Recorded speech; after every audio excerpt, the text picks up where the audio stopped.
نحمدہ ونصلی ونسلم علی رسولہ الکریم، اما بعد۔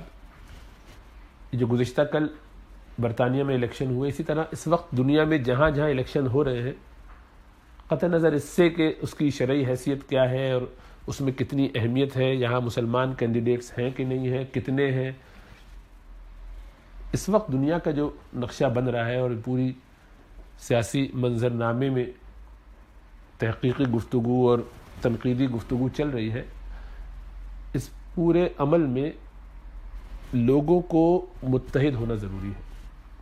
وہ جو فیصلہ کریں مشترکہ طور پر کریں، ان کی اجتماعیت جو فیصلہ کر دے اس کے مطابق چلنا چاہیے۔ اس میں اپنی رائے کو بالکل پس پش ڈال دینا چاہیے۔ آپ اس کو جائز سمجھتے ہیں یا نہیں جائز سمجھتے، اس سے قطع نظر کیا مسلمانوں نے یہ طے کیا ہے ان کے اجتماعی ضمیر نے یا اجتماعی طور پر کہ ہمیں اس میں ووٹ دینا ہے، تو اگر ایسا ہے تو وہ لوگ جو اس میدان میں کام کر رہے ہیں، بس آپ اس کا حصہ بن کے وہ کام کیجئے۔ پھر اپنا جا کے اگر آپ کو لگتا ہے کہ ان کا یہ اجتہاد بھی غلط ہے، زیادہ سے زیادہ اجتہاد ہی ہو سکتا ہے نا، تب بھی بعد میں جا کے آپ توبہ کر لیجئے، کوئی فکر کی بات نہیں۔ آپ کو اس پر بھی ثواب ملے گا کہ آپ نے امت کے اجتماعیت کو ٹوٹنے سے بچانے کے لیے اس کا حصہ بن کر ووٹ دیا ہے، گو آپ کی رائے نہیں تھی۔ یعنی اپنی رائے کو قربان کر دینا اس بنیاد پر کہ گریٹر گڈ، زیادہ بڑا کوئی مقصد حاصل ہو جائے گا، یہ خود ایک نیکی ہے، تو اس پر آپ کو ثواب ملتا۔ اپنی رائے کو اس لیے پس پش ڈال دینا اور دوسرے کی رائے پر عمل کر لینا اجتہادی معاملے میں کہ اس سے فتنہ نہ ہو، یہ اللہ کے رسول صلی اللہ علیہ وسلم کی سنت ہے۔ چنانچہ دیکھیے اللہ کے رسول صلی اللہ علیہ وسلم غزوہ احد میں صحابہ کرام کے ساتھ تشریف فرمایا اور مشاورت ہو رہی ہے۔ اس سے پہلے غزوہ بدر ہو چکا ہے 2 ہجری میں۔ غزوہ بدر میں اللہ کے رسول صلی اللہ علیہ وسلم نے عام نفیر نہیں کی تھی، اعلان نہیں کیا تھا کہ سب ہمارے ساتھ غزوے میں چلے، جبھی تو 313 تھے، وہ اتنے لوگ کم تھوڑی تھے مسلمان۔ یعنی رسول اللہ صلی اللہ علیہ وسلم جہاد کے لیے نکلے، وہ بھی بدر پہلا معرکہ، اور سارے صحابہ آرام سے بیٹھے رہے، اجازت ہو چکی جہاد میں جانے کی نہیں۔ وہاں اللہ سبحانہ و تعالی نے اصلاً تو آپ کو یہ فرمایا تھا کہ اب آپ نکلیے، اور نکلے کس کام کے لیے تھے؟ وہ جو خبر ملی تھی کہ ابو سفیان جو اس وقت مسلمان نہیں ہوئے تھے، اور ابو جہل اس وقت سردار تھا مکہ کا، اور وہاں سے مسلمانوں کا جتنا مال تھا ان کے گھروں سے نکالا۔ ابو جہل نے کہا کہ یہ سب ان کا مال ہمارے لیے حلال ہے، نکالو اور اس کو سب کو بیچو، یہ سب لے کر جاؤ۔ اور لوگوں نے اپنا مال بھی بہت دیا، اور یہ سارا مال لے جا کر کئی اونٹوں پر غلہ اس کا سارا لے کر جاؤ، یہ سب مال لے کر جاؤ، وہاں سیریا میں شام میں بیچو، اور اس کے بدلے اسلحہ لے کر آؤ۔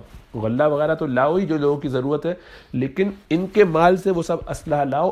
اب اس کے نتیجے میں ہم پلاننگ کرتے ہیں، یہ ہماری منصوبہ بندی ہے کہ مدینے پر حملہ آور ہوں گے اور ان کو پھر ہم ناک کو چنے چبوائیں گے، تو انہی کا مال ان کے خلاف استعمال ہوگا۔ تو یہ جاتے ہوئے تو نکل گیا قافلہ، اطلاع ذرا دیر سے ہوئی تو اس کو انٹرسیپٹ نہیں کر پائے، ورنہ وہیں روک لیتے، لیکن واپسی کی اطلاع ہو گئی۔ واپسی کا جیسی پتہ چلا، اور اطلاع یہ ہوئی کہ صرف 40 سوار ہیں جو اتنے سارے اونٹوں پر آنے والے غلے اور اسلحے کی حفاظت کر رہے ہیں، اور یہ اگر جانا تو مدینے سے ہو کے ہی ہے، نہیں مدینے کے سے اندر سے نہیں، مدینے کے راستے سے، کیونکہ مکہ اور شام کے درمیان یعنی بیچ میں مدینہ پڑتا ہے، اسی راستے میں، اب نارتھ ہی ہے تو راستہ وہی ہوگا۔ تو اب اس سے نکل کے جا رہے ہیں تو واپسی پہ ان کو کم از کم ہر حالت میں انٹرسیپٹ کرنا چاہیے، اس کو ضرور روکنا چاہیے۔ تو اس لیے نکلے تھے رسول اللہ صلی اللہ علیہ وسلم صحابہ کی ایک چھوٹی سی جماعت کو لے کر، اور واپسی پر اس کو روکنے کا جب پلان کیا، ابو سفیان اس وقت مسلمان نہیں تھے تو ان کی سیاسی بصیرت بڑی تھی، انہوں نے وہاں پہ اندازہ لگا لیا کہ یہ ہوگا پہلے سے، اور پھر یہ بھی اندازہ لگایا کہ مسلمان کہاں تک آئے۔ تو اس کے لیے بھی جب آپ پڑھیں گے اس میں سیرت مصطفیٰ میں اور دیگر کتب میں تو آپ کو انشاءاللہ بڑا لطف آئے گا، اس کی ذہانت ان کی اس وقت کی۔ انہوں نے دیکھا کہ کوئی بندہ ہے اس علاقے میں، پوچھا کہ یہ بتاؤ یہاں کوئی آیا تھا مدینے کی طرف سے؟ اس نے کہا کہ وہاں ایک اونٹ پہ یا 2 اونٹ پہ 1-2 لوگ تھے، بس 2 اونٹ پہ آئے تھے۔ تو کہاں بٹھایا انہوں نے اپنا اونٹ؟ ادھر جگہ. وہاں پہ گئے، جا کے ذرا کدریدا دیکھا تو ایک آدھ خشک مینگنی ملی، اس کو اٹھایا، توڑا، اندر سے بیج نکلا. کہ یہ مدینہ کی سواری تھی، یہ محمد صلی اللہ علیہ وسلم کے لوگ یہاں تک آ چکے ہیں. وہیں سے فوراً اطلاع کروائی مکہ والوں کو اور کہا کہ سامان تمہارا لٹ جائے گا، لے آؤ اپنی پوری جماعت بچانے کے لیے، اگر مال بچانا ہے، ورنہ ہمارے پاس صرف 40 لوگ اور محمد کو صلی اللہ علیہ وسلم یعنی اطلاع ہو چکی ہے، وہ یہاں تک پہنچ چکے ہیں. ذہانت دیکھ رہے ہیں آپ اس زمانے کے حساب سے. اور یہ کہہ کے راستہ پورا پلٹ دیا، کاٹ دیا، الٹا راستہ کیا، دریا کے ساتھ ہوتے ہوتے لمبا راستہ کر کے گئے، بچا لیا، آؤٹ منوور کر کے نکل گئے. سارے کام تو ذہانت سے چلتا ہے نا کہ آپ کی اسٹریٹجی کیا ہے. اللہ کے رسول صلی اللہ علیہ وسلم جب وہاں پہنچے ان کے نکل گئے، یہ تب تو وہ آگے جا چکے، تب تو فائدہ نہیں ان کو چیز کرنے کا. وہ آگے تو کیا کریں گے؟ کیا مکہ پہنچیں گے کیا اتنے لوگوں کے ساتھ؟ تو آپ واپس ہوئے. اب یہاں پر ابو جہل کو ابو سفیان نے فوراً اطلاع بھی کروا دی، ایک گھوڑ سوار کو بھیجا کہ جاؤ واپس لے آؤ. اور اطلاع پہنچ بھی گئی آدھے راستے میں کہ مت نکلو، اب ضرورت نہیں ہے، واپس آ جاؤ، میں سامان نکال کے بچا کے لے آؤں. اب وہ تو اس وقت ہیلپ کی ضرورت تھی، اب ضرورت نہیں ہے. اور ذہانت ان کی، اور وہ مان کے نہیں دیا، وہ اپنی ضد میں اور اکڑ میں سے کہا اب تو ہم نکل آئے ہیں اور اب ہم ایسی کی تیسی، اب ہم نہیں چھوڑیں گے. اکثر لوگوں نے کہا واپس چلو، کوئی فائدہ نہیں ہے، نہیں مانا. اب تو ہم جا کے وہاں 3 دن کم از کم رکیں گے، شور مچائیں گے، بتائیں گے کہ ہم آئے ہیں، اپنی دہشت اور دھاک بٹھائیں گے اور وہاں پہ مزے کریں گے، ایسے نہیں جائیں گے واپس. تو بدر پہ آ کے انہوں نے اپنا پڑاؤ کرنے کا ارادہ کیا. وہاں پہ اللہ کے رسول صلی اللہ علیہ وسلم، ظاہری بات ہے اب تو سامنا ہو گیا. اور اس وقت اسی لیے بدری جو ہے بہت اونچے درجے کے صحابی مانے جاتے ہیں، بدری صحابی. بلکہ امت کے علماء اور ائمہ کی طرف سے یہ ایک عمل ہے کہ کسی شدید مشکل و پریشانی میں آپ ہوں تو بخاری شریف میں بدری صحابہ کے نام جو ترتیب سے آئے ہیں اس کو ترتیب سے پڑھا جاتا ہے باقاعدہ. اور ہر مشکل سے نکلنے کے لیے ان ناموں کو، کسی امتحان سے پہلے مثلا بڑی مشقت ہے، کوئی بڑا مقدمہ ہے، تو ان ناموں کو اگر پڑھا جائے ترتیب سے جس طرح سے وہ آئے ہیں، اور پھر اس کے بعد دعا کی جائے تو دعا قبول ہوتی ہے. یہ تجربہ ہے، کوئی ایسی مسنون چیز نہیں ہے، تجربہ ہے. ظاہر بات ہے ایسے نیک اللہ نے ان کی شان بیان فرمائی، رسول اللہ صلی اللہ علیہ وسلم نے ان کی شان بنائی. اور وہ اسی لیے کہ انہوں نے اپنی جانیں دیں، تیار ہو گئے. اپنے ساتھ کوئی بہت زیادہ اسلحہ لے کے گئے نہیں تھے. ان کے ذہن میں تھا کہ 40 بندے ان کو ٹیکل کرنے کے لیے 300 بہت ہے، یوں سمیٹ لیں گے. وہ 1000 کے لیے مقابلہ کرنے کے لیے نہیں گئے تھے. 1000 یا تو الٹا ہو گیا، بالکل ہی الٹے سے بھی زیادہ ہو گیا، مشکل ہو گیا نا. اور وہ سارے اسلحہ والے ہیں، یعنی تعداد میں تو زیادہ نہیں ہوئے، 1:3 کا ریشو رہا، لیکن یہ سارے اسلحہ سے لیس ہیں اور ہم فارغ ہیں بالکل ہی. کچھ کے پاس تلواریں تھیں، ہر ایک کے پاس تلوار بھی نہیں تھی. 60-70 لوگوں کے پاس اگر تلواریں تو کافی ہے. گھوڑے سوار بھی اکثر اونٹ پہ تھے، 2-3 کے پاس گھوڑے کا ہی، تو پیدل بھی تھے. مدینے سے جیسے نکل کے جا رہے ہیں، سامنے سے ہمیں کوئی بڑا مسئلہ تھوڑی تھا. تو اس طرح تیاری نہیں ہے. پہلی دفعہ جنگ ہوگی، اس سے پہلے کبھی جنگ بھی نہیں ہوئی. اور رمضان کے دن ہے، روزے رکھے ہوئے ہیں. پہلی دفعہ روزہ فرض ہوا ہے. روزے کے عادی پہلے سے ہیں نفلی روزوں کے، لیکن یہ رمضان کا پورا مہینہ 16-17 دن کا، آپ اندازہ کیجئے تو کیا شان ہے اور کیا ایمان ہے. تیار ہو گئے. اور اکثر ان میں سے انصار کے لوگ تھے. اور انصار کے لیے رسول اللہ صلی اللہ علیہ وسلم کی مدد کرنا خالی اس کنڈیشن پہ طے ہوا تھا کہ وہ مدینے میں آپ کی حفاظت فرمائیں گے. اب آپ مدینے سے باہر آ چکے ہیں، اسی لیے آپ نے ان سے باقاعدہ پوچھا کہ اب تم باہر ہیں، یہاں ہمارا معاہدہ نہیں ہے، ہم آؤٹ آف دا وے جا کے کام کر رہے ہیں، تو کیا کہتے ہو؟ کہ ہم بالکل آپ کے ساتھ ہیں، جان دیں گے. یہ ہے ایمان. تو اسی لیے بدری صاحب یہ کیا ان کی شان ہے. بہرحال لیکن ہوا یہ کہ کام اتنا بڑا کارنامہ، اس کے لیے تو ہر صحابی تڑپ رہا تھا کہ یہ موقع ملے میں بھی ایسے ہی کروں. تو وہ نہیں ملا. جب واپس آئے گا یہ ہو گیا. اور اللہ نے کامیابی بھی ایسی عطا فرمائی، اس کو یوم الفرقان فرمایا اللہ نے. یہ فرق کرنے والا دن، حق و باطل کا فرق ہو گیا کہ کون رسول اللہ صلی اللہ علیہ وسلم کا سچا ماننے والا ہے، کون ان کے خلاف ہے. تو اس کو کرائٹیریا کہا گیا. اسی لیے جو اس میں شریک نہیں ہوا اس نے غم کیا، شدید غم کیا کہ یہ تو بڑی محرومی ہو گئی. تو اب جو نوجوان تھے بالخصوص جن کو موقع نہیں ملا، انہوں نے احد کے موقع پر بدر میں تو یہ 70 ان کے مارے گئے، ان میں ابو جہل خود مارا گیا قبل، اور سارے بڑے سردار مارے گئے تقریباً. ابو سفیان تو تھے ہی نہیں، وہ تو نکل گئے تھے سامان لے کر اپنا. اور اسی طرح 70 ان کے قیدی بنائے گئے. تو بہت بڑی کامیابی ہے 1:3 کے ریشیو میں بغیر اسلحے کے آپ اتنا بڑا کارنامہ کر کے آ جائیں. تو ابو سفیان اگلے سال کا اعلان کر دیا اب تو احد میں اب آ رہے ہیں، یعنی یہ ایک ذہن اپنا بنا لیا کہ کریں گے، بدلہ لیں گے. جو مکہ میں تو ہر جگہ ہر گھر میں ایک ماتم کی فضا تھی کہ ہر ایک نے کچھ نہ کچھ لوز کیا. کسی کا باپ بیٹا بھائی رشتہ دار کچھ گیا، کسی کا کوئی قیدی ہو گیا تو وہ مال بھی دے رہا ہے اپنا، تو پریشانی ہی پریشانی. تو اس غم و غصے کا اظہار اس نے کہا کہ فکر نہیں کرو، ہم اگلے سال بدلہ لیں گے. اللہ کے رسول صلی اللہ علیہ وسلم کو اطلاع مل گئی کہ یہ تیاری کر رہے ہیں اور اگلے سال آئیں گے. ظاہر بات ہے ساری ایجنسیز یہ جو آپ کو ہوتے ہیں سیکرٹ سروسز وغیرہ، یہ سب کام تو کیا جاتا ہے نا، یہ سب کا اندازہ کرنا پڑتا ہے، بندے لگانے پڑتے ہیں. اس کے بغیر آپ قبائلی نظام میں رہ نہیں سکتے کہ دوسرے کے معاملات پہ نظر رکھنی پڑتی ہے. اور پھر وحی کے ذریعے بھی بہت کچھ اطلاع مل جاتی تھی الحمدللہ. تو رسول اللہ صلی اللہ علیہ وسلم نے اب جو اعلان کیا تو صحابہ کرام کی جو مشاورت چل رہی تھی ان میں آپ نے خود ہی فرمایا کہ میں یہ سمجھتا ہوں کہ ہم مدینے میں رہتے ہوئے دفاع کریں کہ ہماری دونوں سمتیں محفوظ ہوں گی پہاڑیوں سے، پیچھے ہمارا معاہدہ ہوا ہے قبائل یہود سے، اب صرف سامنے ہی کا معاملہ ہوگا وہ دیکھ لیں گے مل بانٹ کے. یعنی ایک اچھی اسٹریٹجی رہے گی، ہماری بیک کورڈ ہے، سائڈز کورڈ ہے، تو مضبوط رہے گا معاملہ. عبداللہ بن ابی ابن سلول جو یہودیوں کا منافقین کا سردار اور یہودیوں کا حلیف تھا، لیکن یہ کہ اصلاً وہ منافق تھا، ایمان کا اظہار کرتا تھا، اس کی تاج پوشی ہونے والی تھی. تب اس کے لیے بڑی پریشانی تھی کہ مجھے ہٹا کے ان کو بنا لیا گیا. ظاہری بات ہے کہ ساری توجہ ان کی طرف ہو گئی ہے. تو نفاق میں تھا، لیکن آدمی وہ بھی ذہین تھا، لیڈر اگلا بننے والا کو کچا تو ہوگا نہیں. تو اس نے یہ کہا کہ میری اسٹریٹجی بھی یہی ہے کہ ہمیں یہی کرنا چاہیے. اللہ کے رسول صلی اللہ علیہ وسلم جب یہ فرمایا تو چند نوجوانوں کو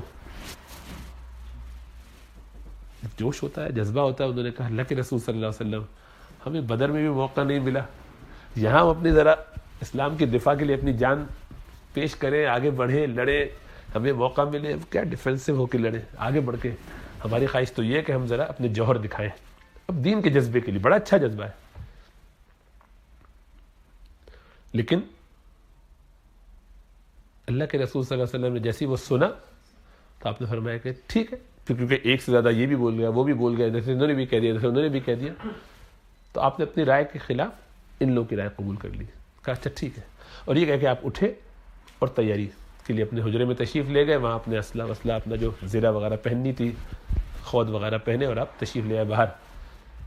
جتنی دیر میں آپ تیاری فرما رہے تھے تو باہر جو سینئر صحابہ تھے، سمجھدار تھے، انہوں نے ڈانٹا نالائق، تم لوگ عجیب آدمی ہو، اللہ کے رسول صلی اللہ علیہ وسلم نے ایک اپنی رائے دی، تم نے اپنی رائے اس پر دے دی، تمہیں زیادہ اندازہ ہے. کوئی خیال، جذبات بھی اپنی جگہ ہونے چاہیے، لیکن کچھ تو بڑوں کی مجلس میں اس طرح سے کہتے ہیں اور یہ کرتے ہیں، تم نے یہ تو خیال کیا ہوتا ہے. جو بھی انہوں نے اپنے طور پہ ان کو تھوڑا سا ڈانٹا، بڑوں نے چھوٹوں کو. بڑے تو ادب سے بیٹھے رہے، ان کو وہ تو ٹرین تربیت یافتہ تھے، ان کو معلوم تھا یہ باتیں نہیں کرنی ہے. چھوٹے ذرا کر دیتے ہیں اس طرح کی بات. اور یہ بھی کیوں ہوتا ہے صحابہ کے ساتھ معاملہ؟ تاکہ ہمارے لیے تربیت کا نشان رہے، ہمارے لیے ایک مثال رہے. ہم کیسے سیکھیں گے کہ ایسے موقعوں پر کیا کرنا چاہیے؟ تو ان کو فوراً ندامت ہوئی، افسوس ہوا کہ یہ تو بڑی ہم سے غلطی ہو گئی، پشیمان ہوئے بہت زیادہ. جیسے اللہ کے رسول صلی اللہ علیہ وسلم تشریف لے فرمایا، اللہ کے رسول صلی اللہ علیہ وسلم آپ کا جو فیصلہ ہے ہم اس کو سراغ پہ تسلیم کیا، ہم نے سمعنا واطعنا. یہ کوئی نافرمانی کا ہم تصور نہیں کر سکتے، جیسے آپ چاہیں گے ویسے ہی ہم کریں گے، آپ ویسے ہی فرمائیے. آپ نے فرمایا نہیں. کسی نبی کے لیے یہ زیب نہیں ہے، یہ مناسب نہیں ہے کہ جب وہ فیصلہ کر لے تو پھر اس سے پیچھے ہٹے. اب تو میں نے عزم کر لیا، اسلحہ پہن چکا ہوں اس نیت سے کہ ہم باہر جا کے لڑیں گے، اب اس میں وڈرا نہیں ہو سکتا، اب تو میں آگے ہی جاؤں گا، جہاں جانا ہے وہیں جائیں گے، جو اللہ نے فیصلہ فرمانا ہے اللہ فرمائیں گے. اس سے پہلے اللہ کے رسول صلی اللہ علیہ وسلم ایک خواب بھی دیکھ چکے تھے، وہ بخاری میں اس کا ہے سلسلہ، تلوار کے ٹوٹنے کا اور کچھ واقعات. تو اس میں یہ سب تھی چیزیں، وہ تو ہونا تھا جو اللہ نے لکھا تھا اور آپ کو اندازہ بھی تھا. لیکن یہ سبب بن گیا، ایک ظاہری سبب دنیاوی. لیکن جب لوگوں کی رائے یہ آ گئی تو آپ نے کیا کیا؟ اپنی رائے کو چھوڑ کے اس رائے کو قبول کر کے آگے چل پڑے. سمجھ میں آ رہی ہے کہ نہیں آ رہی؟ یعنی میں کہنا کیا چاہ رہا ہوں، اتنی تفصیل میں یہ واقعہ سنانے کے لیے نہیں کر رہا، وہ تو سیرت کی کلاس میں جب پڑھیں گے تو اس وقت آپ کی باری آئے گی، ابھی اس کا سبق نہیں ہے۔ نبی اکرم صلی اللہ علیہ وسلم اپنی رائے کو، جو یقیناً ہر حالت میں بہتر ہے، اور اس غزوے کے نتیجے میں 70 صحابہ شہید ہوئے، ان میں حمزہ بھی ہیں، ان میں مصعب ابن عمیر بھی ہیں، اس میں عبداللہ بن جحش بھی ہیں، اور بھی کئی صحابہ، ہر گھر میں کچھ نہ کچھ پریشانی لاحق ہوئی۔ تو آسان بات نہیں ہے، لیکن اللہ کے رسول صلی اللہ علیہ وسلم نے اجتماعی رائے کو قربان نہیں ہونے دیا، کہ جب لوگ کسی بات پہ متفق ہو جائیں، ان کی سب کی رائے کوئی بن جائے، یا کوئی بات ایسی ہو جو لوگ زیادہ جوش سے کہہ رہے ہیں اور چاہتے ہوں، تو آپ نے اس رائے کو قبول فرما دیا۔ اجتماعیت کی یہ اہمیت ہے۔ تو میں جو کہتا ہوں کہ اجتماعیت کے فیصلے میں ہمیشہ برکت ہوگی، خواہ وہ بظاہر غلط بھی نظر آئے۔ ہمارے لیے تو کوئی چیز غلط ہے ہی نہیں نا، ہوگا تو وہی جو اللہ چاہتے ہیں، اللہ نے لکھا ہوا ہے۔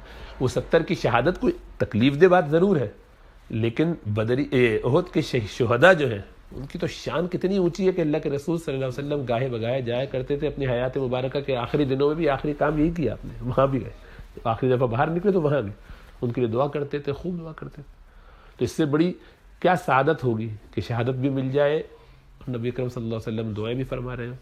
تو ہمارے لیے کوئی نقصان دہ چیز نہیں، لیکن بظاہر دنیاوی حساب سے ہزیمت اٹھانی پڑی، تکلیف اٹھانی پڑی، آپ نے قبول فرمایا۔ مکہ کی ابتدائی اور پھر آخر کے زمانے میں فتح مکہ ہو جاتا ہے، اب کیا ہوا؟ آپ نے فرمایا کہ میری خواہش ہے، نہیں نبی کی خواہش ہے، یار کوئی غور کرو ذرا، اللہ کے رسول صلی اللہ علیہ وسلم کی خواہش ہے کہ کعبے کو اس کی اصل فاؤنڈیشن پہ، اصل بنیاد پہ جو ابراہیم علیہ السلام کی تھی اس پہ تعمیر کیا جائے۔ نہیں کر رہے ہیں کہ لوگ اس سے پریشان ہوں گے، کنفیوز ہوں گے، لوگوں میں انتشار ہوگا، اختلاج ہوگا کہ ہم ساری زندگی تو کعبہ ایسے ہی دیکھتے رہتے ہیں، بدون علاقے تبدیل کر دیا، بھی نئے نئے دین میں آئے ہیں تو ذرا تیار نہیں ہے، تربیت نہیں ہوئی، ذہن بنے ہوئے نہیں ہے۔ اپنی رائے کو سائڈ میں کیا، چلنے دو، جیسا ہے ایسے رہنے دو، ورنہ نبی کی خواہش اور ان کی رائے۔ میرا دل چاہتا ہے کہ میں زمزم کے کنویں سے پانی نکال کے پیوں جیسے اور انبیاء نے پیا، لیکن ایسا کروں گا تو نقصان یہ ہو جائے گا کہ میرے بعد ہر آدمی آئے گا اور آ کے کہے گا یہ سنت، آپ اپنی خواہش کو پیچھے کر رہے ہیں کہ یہ سنت ہے، ہم بھی نکالیں گے، تو سارے امت تو آ کے پانی نکال کے خود ہی پی جایا کرے گی اس سنت کو پورا کرنے کے چکر میں۔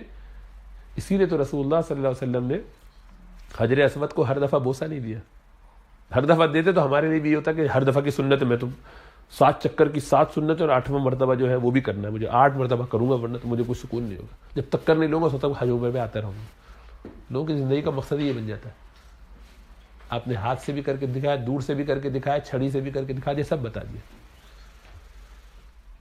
کہ کہاں کا گنجائش ہو سکتی ہے۔ عمر فاروق کو فرمایا عمر تمہارا روب ہے، تم ہر دفعہ حجر اسود پہ بوسہ مت دیا کرو، کیونکہ تم آتے ہو تو لوگ گھبرا کے جگہ دے دیتے ہیں جگہ، یہ نہیں کہ آپ کو ہٹانا پڑتا ہے، لوگ احترام میں جگہ دے دیتے ہیں، لحاظ کرتے تمہارا، تمہاری شان ہے، تمہارا ایک مقام ہے، بڑے ہونے کی حیثیت سے سینئر ہو، تو اس لیے تم ہر دفعہ چکر میں مت لگو، لائن میں مت لگو، مطلب اس طرف مت جاؤ، بس دور سے، تاکہ یہ ایک نظام ایسا خراب نہ ہو جائے کہ کسی کو پریویلیج ہونے لگے۔ سادہ عام ہی بن کے چلو، اپنی کوئی شان مت رکھو۔ نظر آ رہا ہے سب میں کیا ہو رہا ہے؟ اس لیے کہ دین کا عمومی مزاج خراب نہ ہو، لوگوں کی عمومی تربیت میں خلل نہ آئے، یہ زیادہ اہم ہوتا ہے۔ اسی لیے کبھی کبھی کسی ایک کا دل توڑا جاتا ہے، کبھی ایک کو ڈانٹ دیا جاتا ہے، تاکہ نظام میں خرابی نہ آئے۔ کسی ایسے کو بھی ڈانٹ دیتے کہ جس کو آپ ڈانٹنا نہیں چاہ رہے تھے، لیکن مجبوری اس وقت ان کو نہیں ڈانٹا تو باقی لوگوں کو بات سمجھ میں نہیں آئے گی۔ اس لیے لوگوں کو خلفشار سے بچانا، اجتماعیت کو خرابی سے بچانا، یہ بہت اہم ذمہ داری ہے۔ امت کا اعتماد ٹوٹ جاتا ہے، لوگوں کے دل ٹوٹ جاتے ہیں، وہ کہتے ہیں فائدہ ہے کچھ نہیں۔ تو یہ جو موجودہ بھی انتخابات کی بات ہماری چل رہی تھی، اس میں کتنے لوگوں نے اپنی رائے پیچھے چھوڑی اور کتنوں نے نہیں چھوڑی، اس کا ہمیں جائزہ لینا چاہیے۔ کون اپنی اسی اکڑ میں رہا کہ نہیں مجھے زیادہ سمجھ میں آئے، میری سیاسی بصیرت جو ہے میں اس کے مطابق چلوں گا اور میں اس کے مطابق فیصلہ کروں گا، مجھے تو ٹھیک نہیں لگتا، مجھے تو یہ ٹھیک لگتا ہے، مجھے تو یہ خیال کرنا۔ اس کا مطلب کہ ہم اپنی انانیت سے نہیں نکل رہے، اور اس کی مثال بھی ہے احد کے ہی موقع پر موجود ہے۔ اللہ کے رسول صلی اللہ علیہ وسلم کی اپنی رائے، میں نے بتایا کہ عبداللہ بن ابی کی بھی یہی رائے تھی. یہ منہ بناتا رہا، غصے کا اظہار کرتا رہا، کیا ہے اندر رہ کے لڑنا چاہیے تھا، غلط فیصلہ کر کے بیٹھ گئے، ان لوگوں کی بات مان لی، نوجوانوں کی بات مان رہے، ہماری بات نہیں مان رہے، اندر ہی اندر اپنے قریبی لوگوں میں کہہ بھی رہا. اسی لیے نکلتا رہا، بالکل اس پہ پریشانی میں رہا. جب وہاں پہنچا، وہاں کہتا ہے کہ یہ بھائی تو بہت ہی خطرناک حالات ہیں جس میں ہم کھڑے ہوئے ہیں. یا تو گئے، بات اس کی ٹھیک تھی کہ حالات خراب ہے، جو اسٹریٹجی ہے یہ بیسٹ اسٹریٹجی نہیں ہے. وہ جانتا تھا کہ رسول اللہ صلی اللہ علیہ وسلم کی اسٹریٹجی نہیں ہے، لیکن یہ نوجوانوں کی مان کے بلا وجہ یوں کر کے، جو لوگوں کا انداز ہوتا ہے، 300 لوگوں کو لے کے نکل گئے. امت کو اس کڑے وقت پہ، سخت مشکل کے وقت میں چھوڑ کے چلا گیا. تو میں کبھی کبھی یہ سوال کرتا ہوں، مجھے دل میں خیال آتا ہے کہ اس طرح کے جو الیکشن ہوتے ہیں نا، جو کی ہو، ان میں اپنی رائے پہ عمل کرنا، مجھے طبعاً یہ لگتا ہے کہ اس پہ وہ شخص ماخوذ بھی ہو سکتا ہے کہ اللہ اسے سوال کرے کہ تم نے اپنی سستی کی وجہ سے اتنی لمبی کون لائن میں لگے، تھکا ہوا ہوں، واٹس ایپ پہ کون چھوڑے اس کو اور دنیا کے کسی اور کام کو، اور 15 گھنٹے کا آپ کے پاس ٹائم تھا، صبح 7 سے رات 10 بجے تک نا، اور آپ نے اس کی اہمیت نہیں سمجھی. یہ اپنی زندگی اور موت کا مسئلہ ہوتا. میں اس کو ایسے کہتا ہوں کہ یہ جیوری سروس اگر ہوتی، سب چھوڑ چھاڑ کے جاتے ہیں اس میں ایکسکیوز نہیں بناتے. دوسرے ملک میں تو چھوڑ کے واپس آتے، میں نہیں کر سکتا، میں مسئلہ ہو جائے گا، کورٹ سے نوٹس آ گیا، میرے ویزے کا مسئلہ نہ ہو جائے، میری نوکری کا مسئلہ نہ ہو جائے. اور پوری امت کا اجتماعی کوئی بھی مقصد آپ کے لیے اتنی اہمیت بھی نہیں رکھتا. اور یہ سب کوئی بھی اس سے حاصل نہ ہو، کیونکہ ایک آدمی کے ووٹ سے ایک آدمی کا خالی ووٹ نہیں ہوتا، وہ ووٹ ہونا پازیٹیو، اور ایک وہاں نہ ہونا، اور اس کے اثرات 15-20 اور لوگوں میں ہونا، وہ نظر آتا ہے، فضا بنتی ہے. لوگ دیکھتے ہیں کہ اچھا، لیکن عام آدمی کا مزاج یہ ہے کہ چلو تم ادھر کو، ہوا ہے جدھر کی، جہاں زیادہ فضا بن رہی ہوتی ہے وہ اس کے پیچھے چل پڑتے ہیں، بھیڑ چال کا مزاج. تو آپ نے اپنی ذات سے اتنا کنٹریبیوشن بھی نہیں کیا. تو یہ ایسی مجرمانہ غفلت ہے کہ جس پر کئی دن تک رونا چاہیے، توبہ استغفار کرنا چاہیے، اور کچھ صدقہ کرنا چاہیے، اور آئندہ ایسی حرکتوں سے باز آنا چاہیے. میں تو کہتا ہوں کہ آپ تو گویا وہ چڑیا بھی نہ ہو سکے کہ جس نے چونچ میں پانی لے کر ابراہیم علیہ السلام کی آگ کو بجھانے کی کوشش کی، جاننے کے باوجود کچھ نہیں ہو سکتا. کوئی اتنا احساس بھی نہیں ہے. تو دل سے کہہ رہا ہوں میں، تو ہم تو ظاہری بات ہے کہ سیاست میں نہیں انوالو ہوتے، نہ ہمیں آتی ہے سیاست، لیکن جب امت کے بڑے یہ کہہ رہے ہوں، علماء، کابرین، اساتذہ، سب پوری دنیا کے لوگ، اس وقت ہر ملک کا الیکشن بے تحاشا اہم ہے، اور اس میں مسلمانوں کو اپنے سب سے اہم اس میں یہ کہ مشترکہ طور پہ کام کرنا ہے، بس مل کے کام کرنا ہے. سارے اپنے ووٹ غلط جگہ دے کے نقصان اٹھا لیں، یہ بھی مناسب ہے، یہ بھی بہتر ہے ووٹ نہ دینے سے یا غلط کو دینے سے. ہر ایک دن مل کے غلط جگہ کام کرے، اس کی بھی برکت ہوگی، کیونکہ الٹیمیٹلی وہی چیز سبب بنے گی آئندہ کی کامیابی کی. تو احد میں یہ ہوا کہ 70 صحابہ شہید ہوئے جیسا میں نے بتایا، لیکن وہی پیش خیمہ بنا اگلے بڑے غزوے کی، اور جس میں اللہ نے آخری مرتبہ مسلمانوں کو شدید امتحان سے گزار کے کامیابی بھی غیب سے عطا فرمائی. لڑائی نہیں ہوئی لیکن مشقت بہت ہوئی، لیکن اس کے نتیجے میں ان کی ہوا اکھڑ گئی. 1 مہینے کے محاصرے کے بعد ان کا امتحان کڑا تھا کہ پتہ نہیں کیا ہوگا آؤٹ کم. 1 مہینے تک محاصرہ رہا غزوہ خندق میں، اور کھانے پینے کے لالے، تجارت کچھ نہیں کر سکتے، آپ کے تو سب باہر سے آ رہا ہے، کہاں جائیں گے، اور پیچھے سے بھی بدعہدی کا خطرہ. وہ بھی اللہ فرماتے ہیں وَبَلَغَتِ الْقُلُوبُ الْحَنَاجِرَ، کہ تمہارے کلیجے منہوں کو آ گئے. ہم نے اتنا امتحان میں تمہیں جب ڈالا، اس وقت یہ تمہاری کیفیت تھی، پھر ہم نے اس سے تمہیں نکالا بھی، تو عافیت سے نکالا کہ نہیں نکالا. وہ سارا سیناریو کتنا خطرناک تھا، تم پیٹ پہ پتھر باندھ کے، کئی تم میں سے چھوڑ کے نکل رہے تھے کہ ہم سے تو قیصر و کسریٰ کے وعدے تھے، تو یہاں ہم قضاء حاجت کے لیے نہیں جا سکتے، اور کیا کیا باتیں تم کرتے رہے. لیکن اللہ نے تمہیں اس میں بھی یہ، اسی لیے تم میں سے فَمِنْهُمْ مَنْ قَضَىٰ نَحْبَهُ وَمِنْهُمْ مَنْ يَنْتَظِرُ، کئی نے اپنی جانیں دی، کئی نے اپنی جانوں کا انتظار کیا کہ کب اللہ کے حضور ہم اپنے آپ کو پیش کریں گے. وَمَا زَادَهُمْ إِلَّا إِيمَانًا وَتَسْلِيمًا، ان کے تو ایمان ہی بڑھتے رہے، ایمان اس تکلیف مشقت کے باوجود بڑھتے چلے گئے. ایمان والے تو ایسے ہوتے ہیں. منافقین یہ کہتے رہے کہ تو ہم سے جو بھی اللہ اس کے رسول نے وعدہ کیا سب دھوکہ تھا، نعوذ باللہ. تو کھوٹ اور کھرے کی پہچان ہو جاتی ہے، پرکھ ہو جاتی ہے، حق و باطل الگ ہو جاتا ہے. تو ایسے موقعوں پر یہی سارے کام ہو رہے ہوتے ہیں. یہ جو ہمارے امتحان چل رہا ہے اس وقت فلسطین کا، یہ خالی ان کا امتحان نہیں، ہم سب کا امتحان ہے. ہم سب کے امتحان کا درجہ الگ الگ ہے، ہم سب کے امتحان کی کیفیت الگ ہے. ہر شخص کا امتحان، ہر مسلمان کا امتحان ہو رہا ہے، ہر انسان کا امتحان ہو رہا ہے.